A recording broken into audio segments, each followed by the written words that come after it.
responsable d'activité internationale banque privée à la Banque Transatlantique. Bonsoir, Bertrand Cosson, je suis directeur de l'ingénierie patrimoniale à la Banque Transatlantique à Paris. Tout d'abord, merci d'être présent ce soir et de noter, et puis merci à l'UFE de nous permettre d'aborder ce sujet ce soir sur la fiscalité, sujet important. Surtout, il s'agit d'actualité pour les non-résidents. Écoutez, nous allons commencer. Simplement, avant que Bertrand ne prenne la parole, je voulais juste faire une petite présentation très rapide de la Banque Transatlantique pour que vous sachiez qui nous sommes. Donc, en fait, la Banque Transatlantique, c'est une banque française qui fait partie du groupe, d'un grand groupe, le Crédit Mutuel, et qui est filiale à 100% du CIC. Le groupe Crédit Mutuel, il est reconnu pour sa sécurité et sa solidité, aussi bien en France qu'en Europe et dans le monde entier même. Et au sein de ce grand groupe, eh bien, la Banque Transatlantique œuvre dans 3 domaines. Le domaine de la banque privée, pour les résidents et pour les non-résidents, parce que les non-résidents aussi peuvent devenir un jour résidents, mais ce serait quand même dommage de ne pas pouvoir les suivre. Dans le domaine de la gestion de plans de stock options pour les sociétés françaises ou étrangères, et nous suivons également leurs bénéficiaires qui ont toujours beaucoup de questions fiscales, surtout quand ils sont en mobilité. Et enfin, l'international, dont nous allons aborder ce soir un volet. Alors, autre précision, je passe tout de suite à la map monde, c'est que la Banque Transatlantique a le principal de ses équipes commerciales à Paris, mais également à l'étranger. Donc, ces équipes communiquent toutes entre elles. Et vous voyez sur cette map monde que nous sommes présents aussi bien en Amérique du Nord, à Montréal, New York, San Francisco, qu'en Asie, Hong Kong, Singapour, et bien sûr en Europe, Barcelone, Madrid, Genève, Londres, Bruxelles, Luxembourg. Voilà de quoi accompagner globalement et de façon internationale nos clients à l'étranger. On me signale qu'il n'y a plus de son.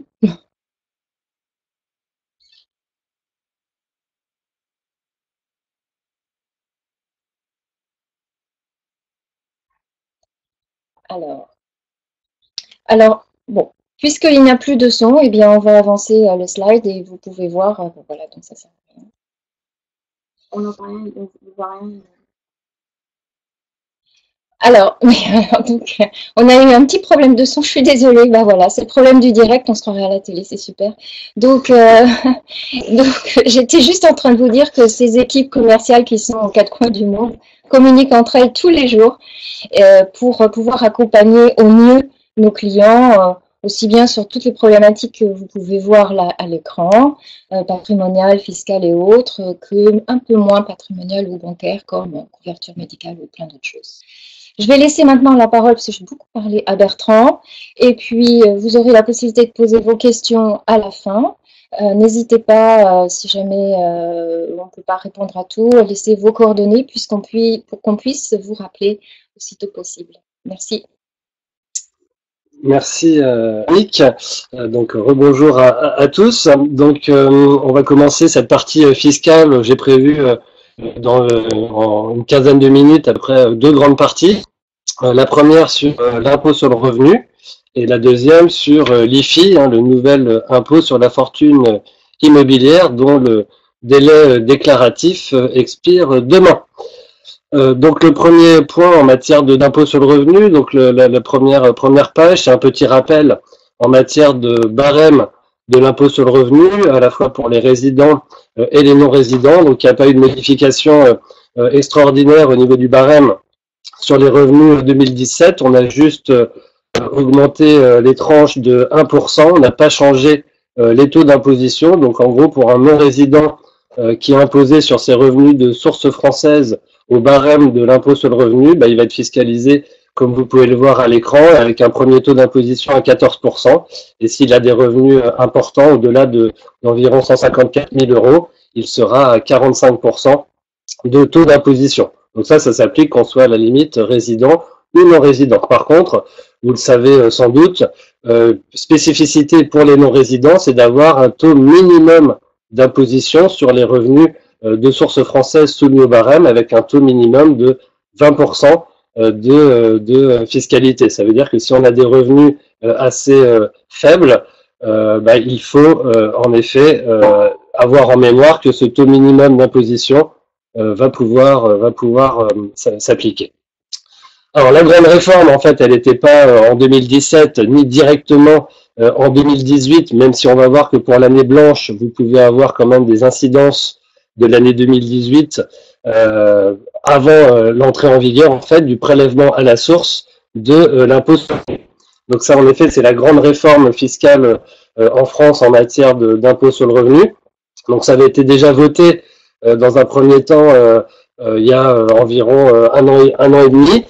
Finalement, M. Macron a décidé d'appliquer cette réforme du prélèvement à la source de l'impôt sur le revenu, mais en décalant finalement d'un an. Donc l'application de ce prélèvement à la source est donc prévue maintenant au 1er janvier 2019 et va s'appliquer sur un certain nombre de revenus. Et je ferai bien évidemment après un focus sur l'aspect non résident. Pour les résidents français, sont concernés par ce prélèvement à la source de l'impôt sur le revenu, tout ce qui est revenu des salaires est assimilé, c'est-à-dire les salaires proprement dits, les retraites et tout ce qui sont les dérivés du salaire, notamment par exemple les indemnités chômage. Donc comment ça va se passer? En fait, c'est l'organisme qui paye ces revenus qui va devoir faire un prélèvement à la source directement de l'impôt sur le revenu, puisque l'idée le prélèvement à la source, c'est de se dire, plutôt qu'avoir comme aujourd'hui un décalage d'un an entre les revenus et le paiement de l'impôt, on va tout de suite prendre la même année l'impôt et les revenus qui sont réalisés. Donc ça veut dire que à compter de janvier 2019, tous les salariés français vont avoir une retenue à la source qui va être faite par l'employeur. Alors quel est le taux d'imposition qui va s'appliquer? Le taux d'imposition, ça va être un taux individuel calculé par l'administration fiscale au niveau de chaque foyer fiscal et qui va être ensuite communiqué par l'administration fiscale à l'organisme, donc à l'entreprise qui va collecter l'impôt. Et en fait, là aussi, pour l'instant, les résidents français, en fait, tous ceux qui ont fait leur déclaration de revenus là au mois de mai et au mois de juin, lorsqu'ils l'ont fait en ligne, ils ont eu la communication en fait immédiate du taux d'imposition qui leur sera applicable dans la première partie de l'année 2019, puisque après il y aura un deuxième taux qui pourra être appliqué dans une seconde partie de l'année. Donc ça, c'est la première catégorie de revenus, on va dire les salaires. Deuxième catégorie de revenus qui sont concernés par ce prélèvement à la source, c'est tous les revenus des indépendants, donc c'est-à-dire les revenus industriels et commerciaux, les revenus non commerciaux, donc essentiellement les professions libérales, et vous avez enfin les revenus des agriculteurs. Donc là, ça va prendre la forme non pas d'une retenue à la source par un organisme, parce qu'on n'a pas d'organisme en tant que tel, mais là, sur ce type de revenu, en fait, c'est l'administration fiscale qui directement va venir prélever l'impôt sur le compte du contribuable. Donc ça veut dire quelqu'un qui a, par exemple, une profession libérale, qui a des revenus, de sa profession en 2019, il paiera de manière mensuelle ou trimestrielle. L'impôt sera prélevé directement sur son compte bancaire, je dirais, de la même année, bien sûr, puisque l'idée, c'est toujours d'être la même année, on prélève l'impôt en même temps qu'on a les revenus. Et la troisième catégorie, ce sont les revenus fonciers qui sont aussi concernés par la réforme. Et donc, c'est là où, globalement, les non-résidents vont être véritablement concernés, puisque là, qu'on soit résident français avec des revenus immobiliers ou non-résident français avec des revenus immobiliers, là, on va être tous concernés par ce prélèvement à la source. Voilà, donc là aussi, lors de la déclaration des revenus fonciers, si vous avez fait une déclaration de revenus fonciers cette année, il y a eu un calcul de taux de prélèvement à la source qui sera applicable à partir de 2019. Voilà globalement la philosophie dans les grandes lignes du prélèvement à la source. Et forcément, on se pose tout de suite la question de se dire, si j'ai eu des revenus en 2018, mes revenus 2018, ils vont être fiscalisés en 2019, et mes revenus 2019, ils vont aussi être fiscalisés en 2019. Donc en 2019, je vais potentiellement payer deux fois l'impôt. Donc c'est la raison pour laquelle le législateur a prévu que 2018 soit une année blanche, entre guillemets, pour éviter justement cette double imposition. Donc le législateur a prévu un calcul un petit peu compliqué de ce qu'on appelle un CIMR, un crédit d'impôt modernisation du recouvrement, qui concrètement va venir annuler l'impôt sur certains revenus, en tout cas qui ne sont pas exceptionnels. Donc pour prendre un exemple, si vous avez, vous en tant que non-résident, eu des revenus immobiliers sur 2018, vous allez devoir les déclarer quand même en 2019, mais vous allez avoir ce crédit d'impôt qui concerne à la fois l'impôt sur le revenu et les prélèvements sociaux, qui va venir en fait neutraliser votre impôt sur vos revenus fonciers 2018. Donc après, il y a un certain nombre de questions, c'est un dispositif un petit peu technique, il y a pas mal de questions qui peuvent se poser, notamment une question qui revient souvent, c'est est-ce que si je fais des travaux, par exemple, j'ai des biens immobiliers, je fais des travaux en 2018, qu'est-ce qui se passe?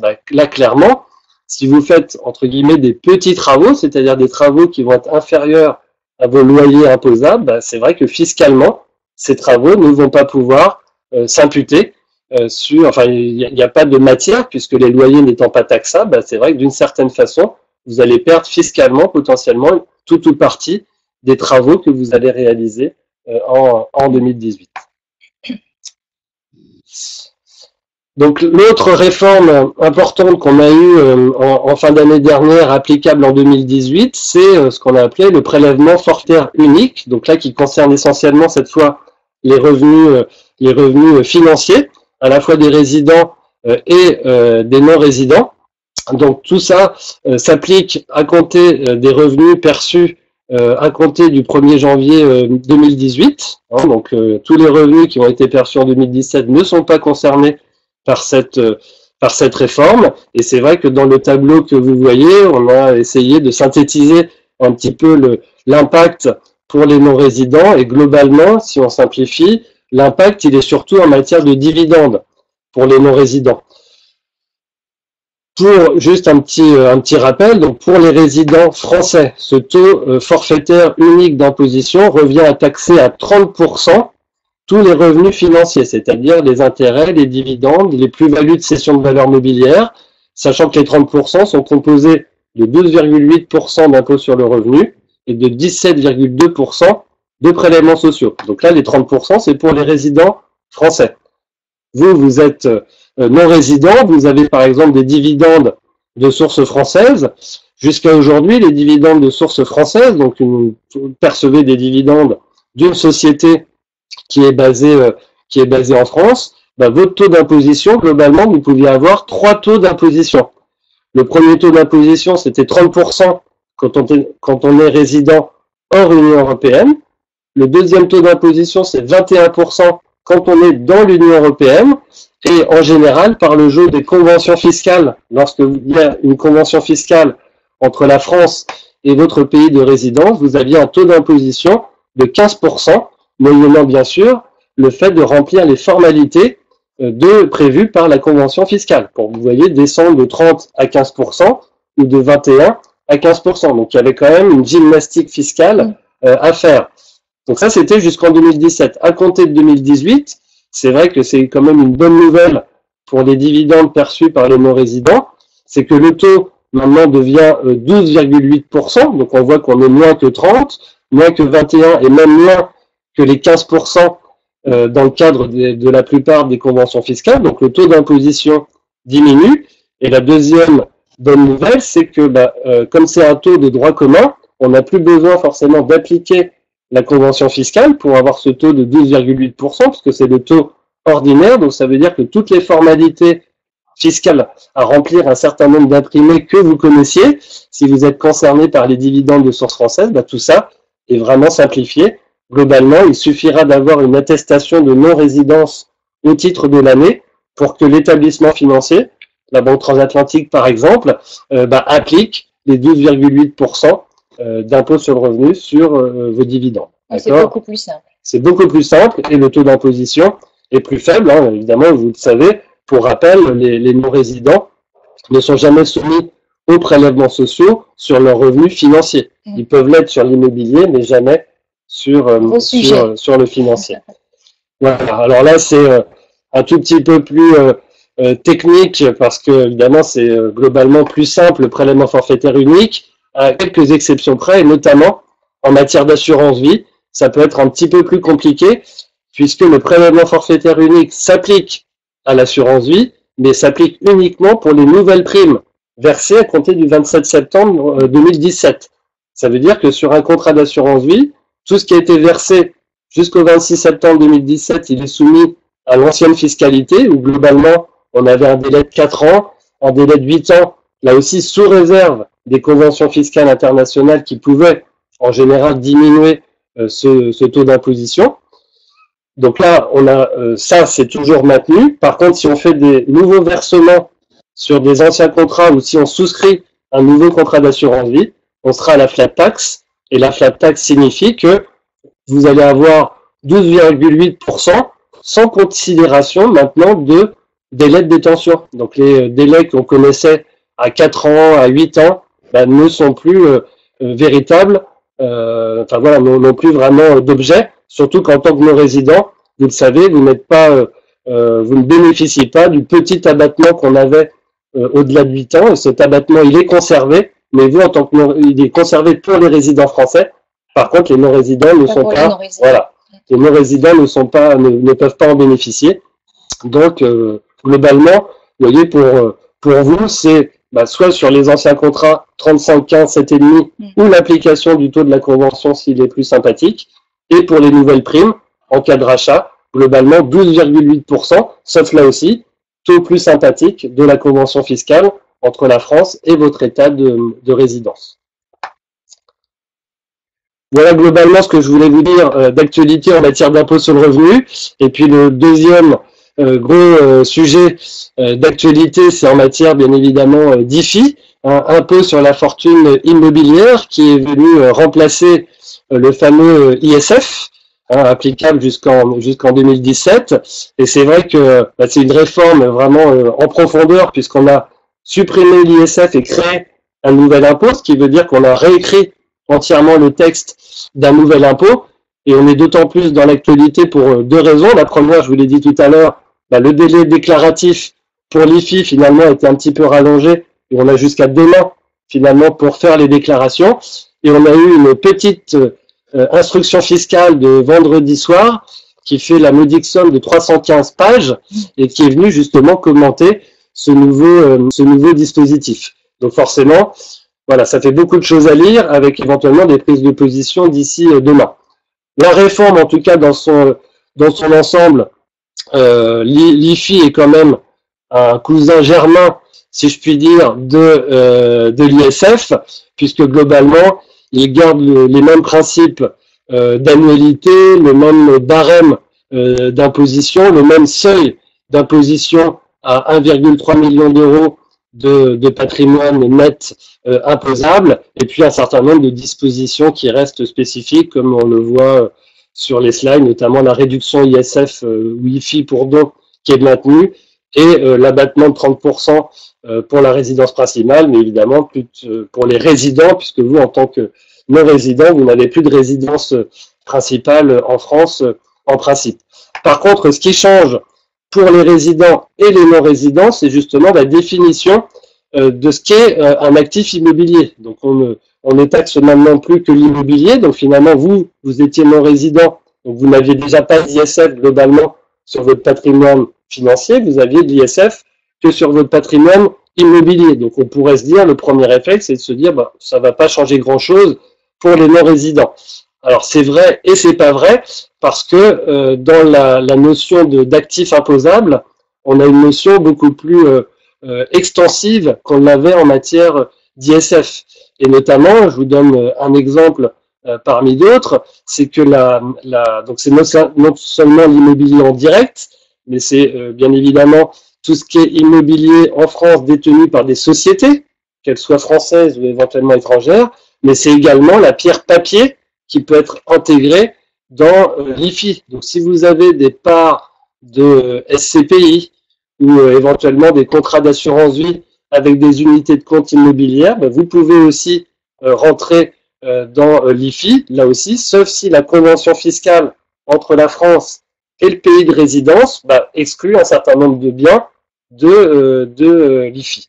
Et comme vous l'avez vu pour ceux qui sont concernés, vu que le délai est pour demain, les formalités déclaratives ont été complètement modifiées, puisque maintenant on fait l'IFI en même temps que la déclaration de revenus, quels que soient les seuils d'imposition, et donc on a un genre d'annexe à la déclaration de revenus qui est prévu en matière d'IFI, et on ne paye plus l'IFI tout de suite, mais on va recevoir en fait un avis d'imposition spécifique IFI au mois de septembre 2018. Donc voilà, donc là on est tous dans la première déclaration, bien évidemment, d'IFI. Donc, vous voyez, première chose qui change quand même un petit peu, c'est la définition des actifs immobiliers qui est plus large que ce qu'on avait auparavant. Et la deuxième chose qui change, c'est ce slide-là, c'est la notion de dette déductible, puisque l'IFI taxe un actif net, l'actif moins le passif. Ce qui est important, c'est de savoir quelles sont les dettes qui vont pouvoir se déduire de cet actif. Et là aussi, les règles ne sont pas les mêmes en matière d'IFI qu'elles l'étaient en matière d'ISF. Donc, je vais prendre juste un exemple pour illustrer ça. C'est l'exemple des prêts in fine. Auparavant, je vais prendre un exemple sur 1 million d'euros, par exemple. Vous aviez un bien immobilier d'une valeur de 1 million d'euros. Vous aviez fait un prêt in fine, c'est-à-dire un prêt dont le remboursement du capital est au terme d'1 million d'euros, de la même somme auprès de votre banque. Ça voulait dire qu'en matière d'ISF, vous aviez 1 million d'euros d'actifs, 1 million d'euros de passifs, vous aviez une base à zéro en matière d'ISF tant que le crédit in fine continuait.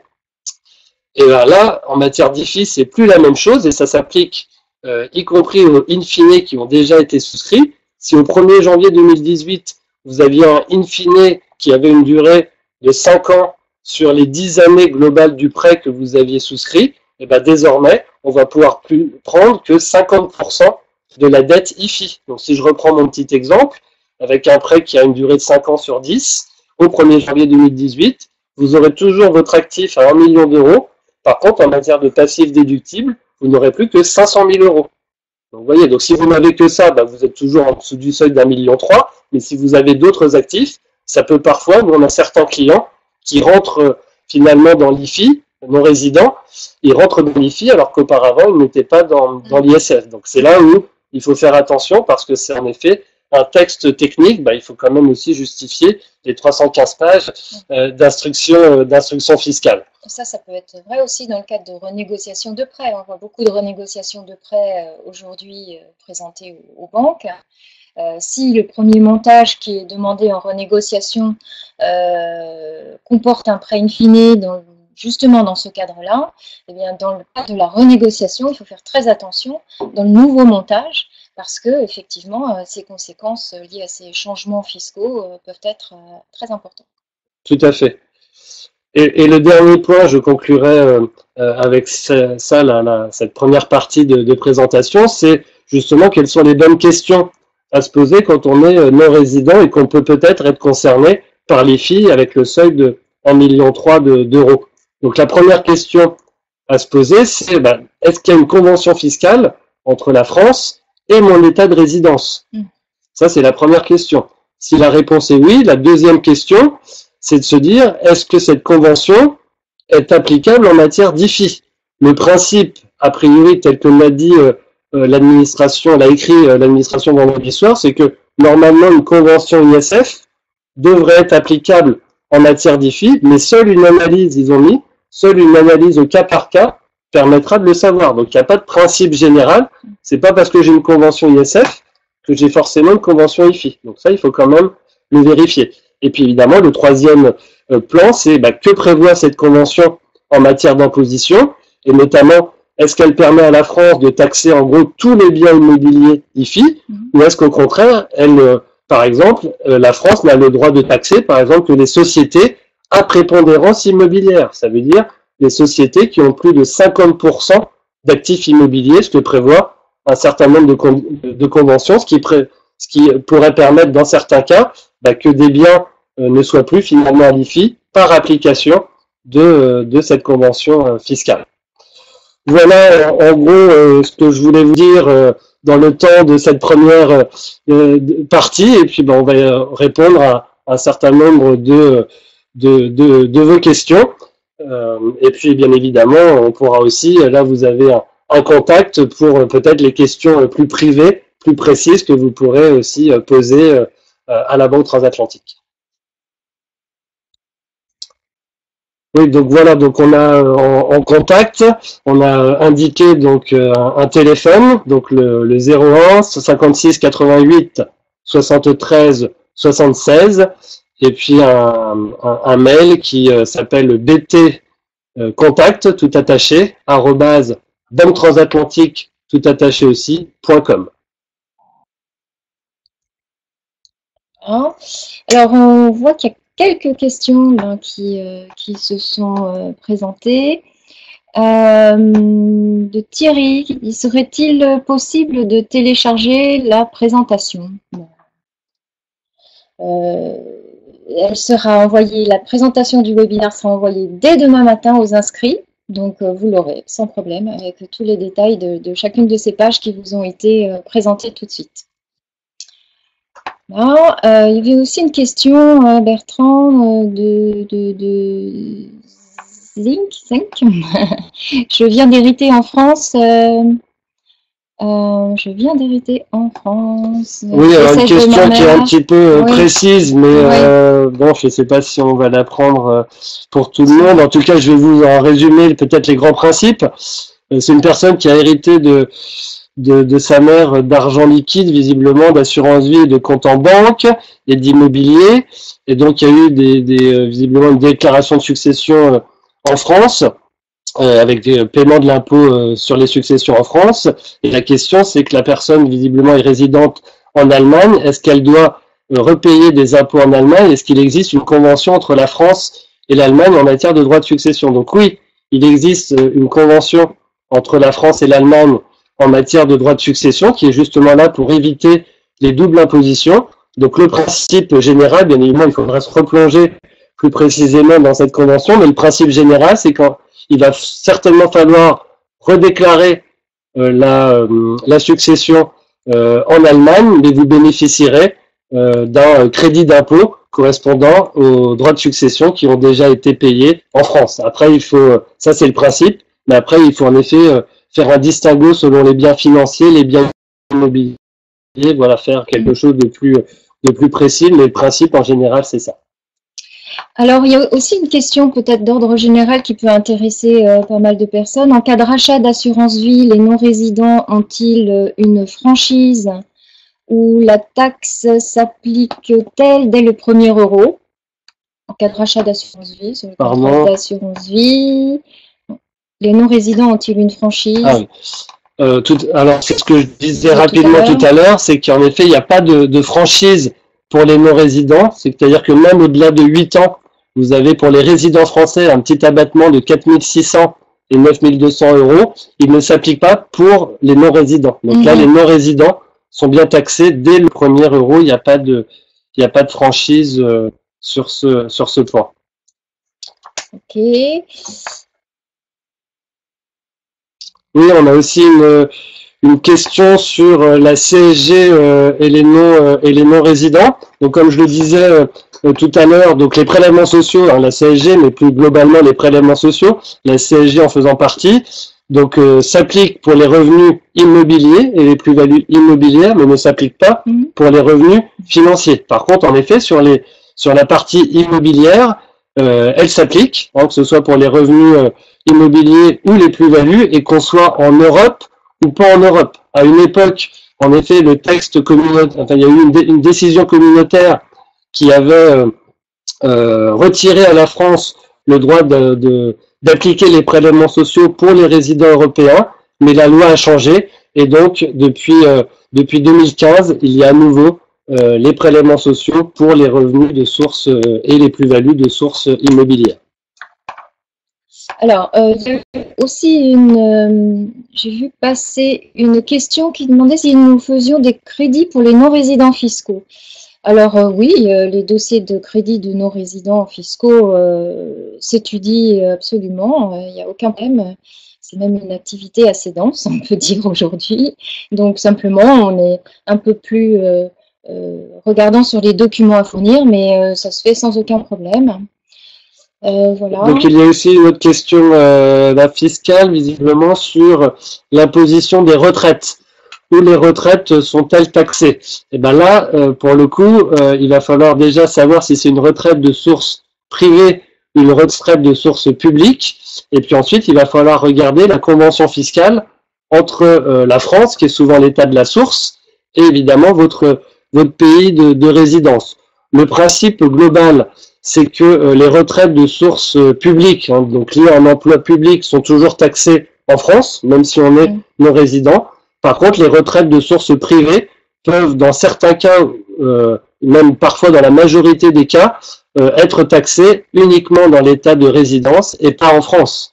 Hein, un des exemples peut-être les plus célèbres en ce moment, c'est concernant en effet les résidents, par exemple, au Portugal. On sait que un résident au Portugal qui a une retraite de source privée, il n'est pas aujourd'hui taxé en France.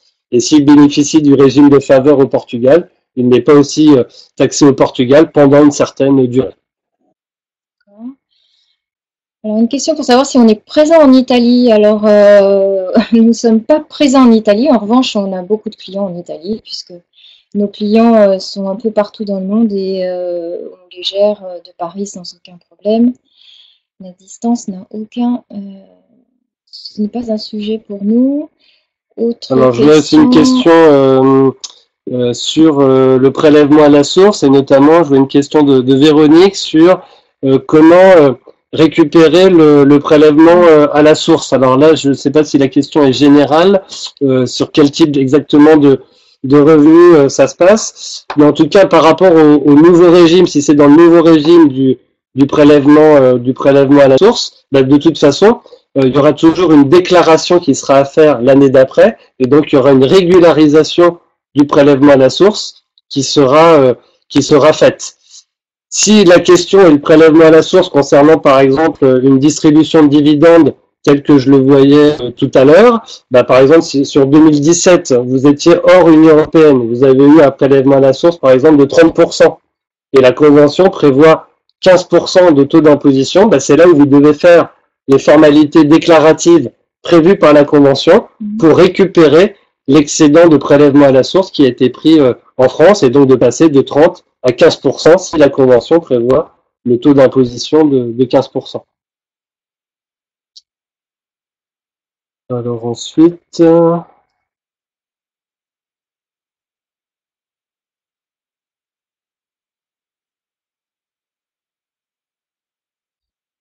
Alors là, j'ai aussi une question intéressante de Daniel sur je suis résident en Norvège, je suis imposé en Norvège pour ma retraite française, est-ce que je serai imposé, la question est passée, mais est-ce que je serai imposé, est-ce que le prélèvement à la source va changer quelque chose? Alors le prélèvement à la source pour les non-résidents ne va rien changer pour tout ce qui est salaire imposé en France et retraite imposée en France. Pourquoi? Parce que si vous êtes fiscalisé en France, vous aviez déjà justement une retenue à la source qui était déjà faite, et donc cette retenue à la source, elle continuera à s'appliquer. Vous ne rentrez pas dans le nouveau dispositif de revenus, de prélèvement à la source. C'est toujours l'ancien système qui va s'appliquer. Une autre question de Nicolas, comment sont taxés les revenus fonciers en indivision? Donc là, l'indivision, c'est en général quand plusieurs personnes sont propriétaires d'un même bien, justement, sans qu'il y ait eu de partage au niveau du bien. Donc on a par exemple 2 ou 3 personnes propriétaires d'un bien immobilier avec une perception de revenus fonciers. Là, tant que le partage n'est pas fait, on va avoir une taxation selon les droits indivis de chacun. Donc par exemple, si vous êtes 2 indivisaires, on doit diviser par 2 les revenus fonciers. Tout simplement, si vous êtes 3 indivisaires à part égale, on divise par 3 et les revenus et les charges, et on fait la déclaration en conséquence. Et quel est le taux d'imposition sur la plus-value immobilière lors de la vente d'un appartement français, Ça, c'est Frédéric qui pose la question. Oui, très bonne question. Un tout petit peu compliqué parce que vous avez potentiellement plusieurs taux d'imposition qui peuvent s'appliquer. Le taux d'imposition d'impôt sur le revenu à proprement dit, c'est 19%, le taux. Mais vous pouvez avoir une taxe spécifique qui peut s'ajouter, qui peut aller, si vous faites une grosse plus-value, à 6%, donc qui s'ajoute aux 19%. Si vous faites une très grosse plus-value immobilière, vous pouvez avoir ce qu'on appelle chez nous la CEHR, la contribution exceptionnelle sur les revenus qui peut vous rajouter 3 à 4% là-dessus. Et enfin, vous avez, comme on l'a dit tout à l'heure, les prélèvements sociaux à 17,2% aujourd'hui qui peuvent s'appliquer. Donc vous voyez, on peut avoir un cumul de plusieurs taux d'imposition. Par contre, on a aussi des abattements pour délai de détention qui font que, pour vous donner un exemple, au bout de 22 ans, on n'a pas d'imposition on n'a plus d'impôt sur le revenu, ni les taxes additionnelles là dont je vous ai parlé, et au bout de 30 ans, on n'a plus de prélèvements sociaux. Donc si on voit un bien immobilier qu'on détient, c'est long, mais entre 22 et 30 ans, ben on n'aura plus l'impôt sur le revenu, on n'aura plus que des prélèvements sociaux avec des abattements. Ok. Alors une petite question pratique, mais qui peut servir quand même à pas mal de personnes peut-être, de Florence, c'est où peut-on trouver la convention fiscale entre l'Allemagne et la France? Et globalement, où trouve-t-on les conventions fiscales? Ben là, vous allez en fait sur le site de l'administration fiscale qui s'appelle le BOFIP, B-O-F-I-P, hein, c'est un accès libre. Là, vous allez en effet, en tapant convention fiscale, vous allez retrouver toute la liste des conventions fiscales signées par la France. Il y en a environ 125 conventions fiscales en matière d'impôt sur le revenu. En tout cas, après, il y en a moins en matière d'IFI, encore un petit peu moins en matière de droit de succession et plus que quelques-unes en matière de droit de donation. Mais là, vous retrouverez en effet le texte de la convention entre la France et l'Allemagne et les autres conventions signées par la France. Oui, parce qu'effectivement, j'ai vu aussi passer une question tout à l'heure sur les donations effectuées en France. Comment ça se passe pour les non-résidents? Oui, alors là, au niveau des donations, c'est vrai qu'on n'a que 4 ou 5 conventions en matière de droit de donation avec la France, ce qui veut dire qu'au-delà de ces 4 ou 5 pays, il y a notamment dans les grands pays, vous avez les États-Unis, vous avez l'Allemagne et l'Italie qui ont une convention avec la France en matière de droit de donation. Par contre, tous les autres pays ne sont pas couverts, ce qui fait que vous avez beaucoup de cas d'imposition. Vous allez être imposable en fait en France. Par exemple, même si vous êtes non résident, mais par exemple vous avez des enfants qui sont restés en France, si vous leur faites une donation, bah, le fait que les enfants soient en France, ça les rend a priori taxables en France, sauf s'ils étaient en France que sur une période de moins de 6 ans exactement. Voilà, donc et ensuite, il y a aussi le lieu de situation du bien qui peut avoir aussi un impact. Hein. Globalement, un bien situé en France devrait être soumis au droit de donation en France, sauf si la convention fiscale, justement, en prévoit autrement.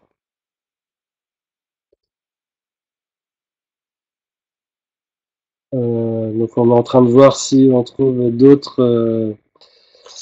Il y a beaucoup de questions sur les retraites.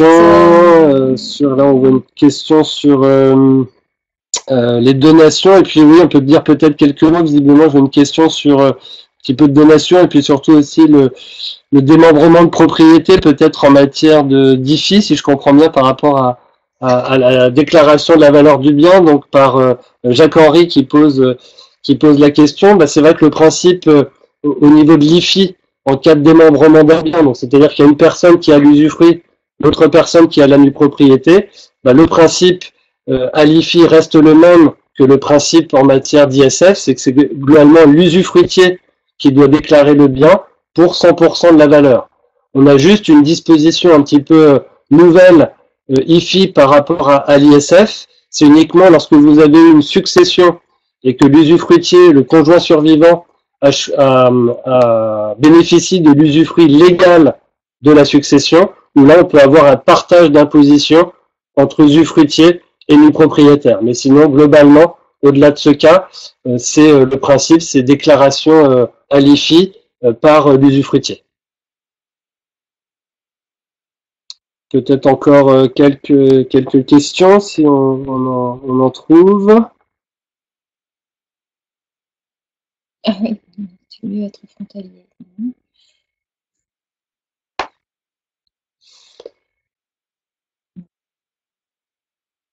Oui, il y a une question, ouais, je la trouve intéressante, un petit peu originale et intéressante de Jean-Paul.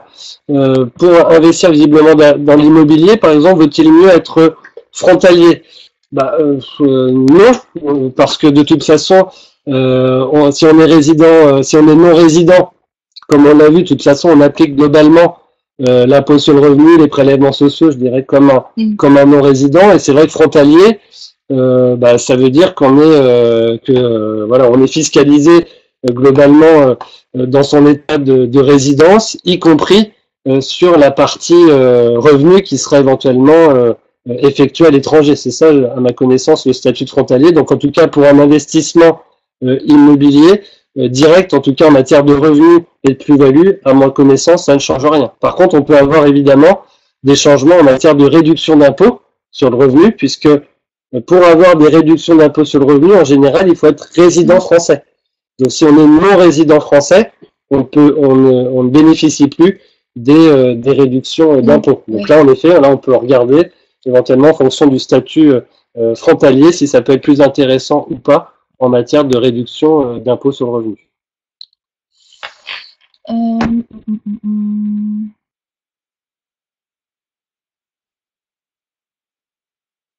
Alors, il semble un peu injuste qu'aucune résidence en France, c'est Philippe qui pose la question, ne soit considérée comme résidence principale pour l'IFI et surtout pour la taxe d'habitation. Y a-t-il une discussion législative sur ce sujet?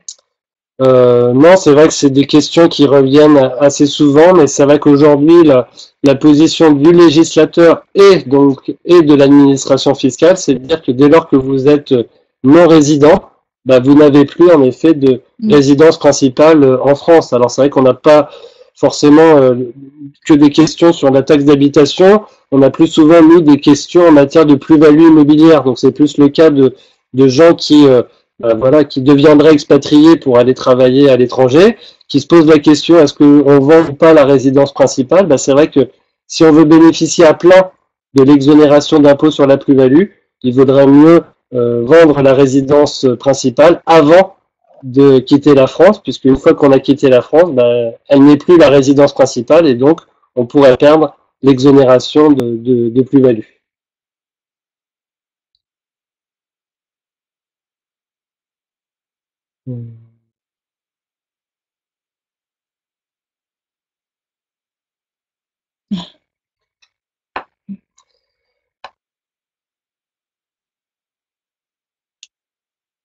Alors, concernant les revenus de source française et les 20% d'impôts associés, donc là on parle a priori du taux minimum, c'est Jacques-Henri à nouveau qui pose la question.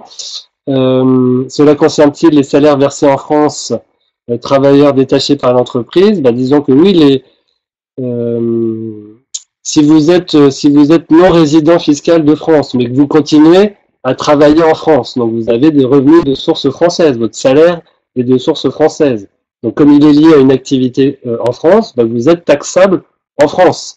Et vous allez en effet, le taux minimum d'imposition de 20% va s'appliquer sur vos salaires de source française d'activité en France, puisque vous êtes non résident fiscal de France. En effet, ça c'est le principe. Il y a une certaine, en effet, vous pouvez considérer visiblement peut-être qu'il y a une discrimination, parce que c'est vrai que c'est 20%, mais pourquoi il existe ce taux minimum de 20%? Globalement, c'est parce que la France, elle considère, comme elle ne taxe que les revenus de source française des non-résidents et pas les revenus mondiaux, elle considère que ça compense un petit peu la non prise en compte, on va dire, des revenus mondiaux. En tout cas, c'est la justification législative de ce taux minimum d'imposition de 20%. Alors, pouvez-vous rappeler les règles d'imposition des retraites publiques ou non en tant que non-résident, seuil de 20% ou non? Est-ce que cela revient à payer plus d'impôts en tant que résident ou non? Qu'en est-il pour un couple dont l'un est résident et l'autre non? Donc c'est vrai que on peut avoir je commence par la femme, on peut avoir dans un couple sur le plan fiscal un un des époux qui soit résident de France et un des époux qui soit non résident. Donc la façon dont ça se passe sur le plan déclaratif à l'impôt sur le revenu, bah, c'est que le résident de France, il est potentiellement imposé sur ses revenus mondiaux, alors que le non-résident de France, il va devoir déclarer que ses revenus de source française. Donc par exemple, s'il a des revenus de source de son état de résidence, bah, il n'a pas à les déclarer en France. Il n'aura à déclarer que les revenus de source française. Voilà. Et le seuil de 20%, bah, normalement, le seuil de 20%, il ne doit s'appliquer, minimum d'imposition, il ne doit s'appliquer que pour les revenus du non-résident, pas pour les revenus du résident. Mais c'est vrai que comme on a une seule déclaration fiscale pour un foyer fiscal, bah, il faut regarder si jamais ce seuil de 20% était discriminant pour vous, bah, il pourrait peut-être être possible de demander à ce moment-là une rectification auprès de l'administration fiscale. Et moi, ça, c'est en effet un cas, je dirais, qui est quand même pas courant. Alors, peut-être une des dernières questions à venir. Là, très générale, taxe d'habitation, pouvez-vous en parler? Alors, je suppose que la question est de savoir si un non-résident de France qui a un bien immobilier qu'il occupe temporairement quand il vient en France, voyez la taxe d'habitation. Je ne sais pas si c'est vraiment le but de la question. Je sais pas, moi je suis pas en tout cas spécialiste de la taxe d'habitation en tant que telle. On n'a pas souvent des questions là-dessus au niveau de la Banque transatlantique. Mais en tout cas, globalement, en effet, bah, la taxe d'habitation, comme son nom l'indique, taxe celui qui est censé habiter le logement. Donc elle a, globalement, qu'il soit résident ou non résident, bah, il est censé l'appliquer. Après, en effet, la question, c'est plus de savoir est-ce qu'on bénéficie parfois d'abattements. Bon, à regarder sur les abattements éventuellement applicables. Mais voilà, je suis pas sûr que ça change fondamentalement le principe. Bon, eh bien, je crois que si vous avez d'autres questions, on va peut-être arrêter là, mais vous avez sous les yeux... Merci aussi pour toutes ces questions. Oui, merci, bien sûr, merci beaucoup. Et puis, vous avez là l'adresse mail à laquelle vous pouvez écrire pour rédiger vos questions, btcontact@banquetransatlantique.com.